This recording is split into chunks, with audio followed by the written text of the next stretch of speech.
بھی صحابی سیدنا صدیق اکبر فاروق اعظم عثمان غنی و مولا علی بشمول حضرت امیر معاویہ بن سفیان، حضرت عمر بن عاص، حضرت ابو موسیٰ اشعری، حضرت وحشی، جو کسی ایک صحابی پہ تانا زنی کرے،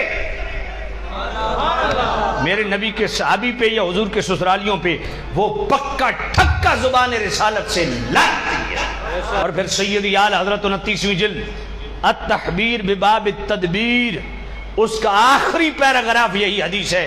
میرے نبی نے فرمایا ستکون لاصحابی بعدی ذلۃ، فرمایا میرے غلاموں میرے بعد میرے صحابہ سے لغزشیں ہوں گی، یغفر اللہ لہم لسابقتہم، اللہ ان کی تمام خطاؤں کو اس وجہ سے معاف کر دے گا کہ وہ میرے ساتھ شرف صحابیت رکھتے ہیں۔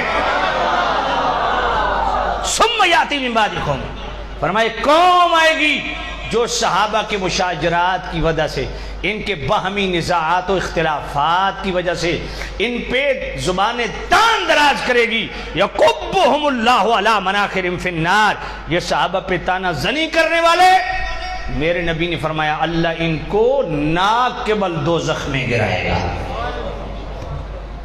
بات سمجھ آ گئی کہ نہیں آ گئی؟ اس لیے ایسے لوگوں سے دور رہو جو صحابہ پہ تانا زنی کرتے ہیں، ان کے باہمی مشاجرات کی وجہ سے تانا زنی کرتے ہیں، ان لوگوں سے اعراض کرو، ان لوگوں سے دور رہو، اپنا ایمان بچاؤ۔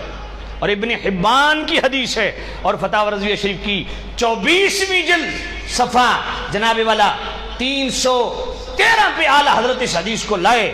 سوال یہ تھا کہ غیر مسلم کے ساتھ کھانا جائز ہے کہ نہیں، اس کی بڑی تفصیل اعلیٰ حضرت نے لکھی، اسی کے اندر اعلیٰ حضرت اس حدیث کو بھی لائے جو بہقی شریف میں بھی ہے اور ابن حبان کے اندر بھی ہے۔ میرے نبی نے فرمایا ان اللہ اختارنی، اللہ نے مجھے اپنے لیے مجھ محمد کو چنا، واختار لی اصحابا و اسحارا، اور اللہ نے میری خاطر میرے صحابہ کو چنا اور میرے سسرالیوں کو چنا۔ محبت سے کہو سبحان اللہ۔ صرف صحابہ نہیں، اسحار سسرالیوں کو بھی اللہ نے میرے لیے اللہ نے چنا۔ نہیں سمجھ نہیں آئی ہے، اونچی کہو سبحان اللہ۔ عجیب بات ہے، ان اللہ اختارنی واختار لی اصحابا و اسحارا، فرمایا لوگو اللہ نے مجھے اپنی ذات کے لیے چنا اور میری ذات کے لیے میرے صحابہ اور سسرالیوں کو اللہ نے چنا۔ اللہ نے چنا، اللہ نے مصطفیٰ کے سسرالیوں کو چنا۔ مصطفیٰ کے سسرالی کون ہیں؟ ارے سنو، اللہ نے ابو سفیان کو چنا، اللہ نے امیر معاویہ کو چنا، یہ مصطفیٰ کا سسرالی ہے۔ ملائکۃ والناس اجمعین، فرمایا جو میرے صحابی یا میرے سسرالیوں پہ تانا زنی کرے اس پر اللہ کی بھی لعنت، سارے فرشتوں کی بھی لعنت، جمی لوگوں کی لعنت، سب سے بڑا وہ، چاہے وہ گدی نشین ہے یا گدھی نشین ہے، وہ خطیب ہے، نقیب ہے یا نعت خوان ہے، جو کسی بھی صحابی سیدنا صدیق اکبر فاروق اعظم عثمان غنی و مولا علی بشمول حضرت امیر معاویہ بن سفیان، حضرت عمر بن عاص، حضرت ابو موسیٰ اشعری، حضرت وحشی، جو کسی ایک صحابی پہ تانا زنی کرے،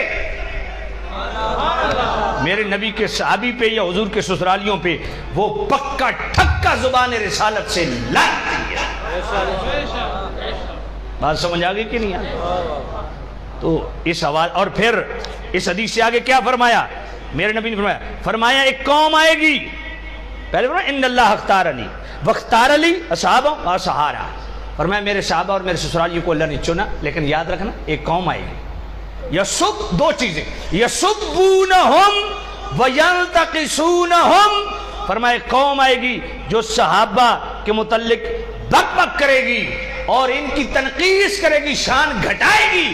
میرے نبی نے فرمایا فلا تجالسوہم ولا تآکلوہم ولا تشاربوہم ولا تناکحوہم، یہ ابن حبان کی حدیث ہے۔ اور میں ان کے ساتھ کھاؤ نہیں، ان کے ساتھ پیو نہیں، ان کے ساتھ مجلس نہ کرو، ان کے ساتھ نکاح نہ کرو۔ اور عجیب بات ہے، بڑے بڑے تمہارے مفتی وہ انہی بدبختوں کے ساتھ ٹی ویوں پہ بیٹھ کے افطاریاں بھی کر رہے ہوتے ہیں اور سحریاں بھی کر رہے ہوتے ہیں. بات سمجھ آئیے کہ نہیں آئی؟ اس لیے ہوش کرو. مصطفیٰ کا فرمان یہ ہے کہ جو میرے صحابی اور میرے سسرالیوں کو تانا زنی کا نشانہ بنائے اس کے ساتھ بیٹھو بھی نہیں, اس کے ساتھ کھاؤ بھی نہیں, اس کے ساتھ پیو بھی نہیں, اس کے ساتھ نکاح بھی نہ کرو. بات سمجھ آ رہی کہ نہیں آ رہی؟ یہ بڑا لمبا مسئلہ ہے. اس لیے مشاجرات صحابہ کی بنیاد پہ تانا زنی کرنا یہ ظلم عظیم ہے.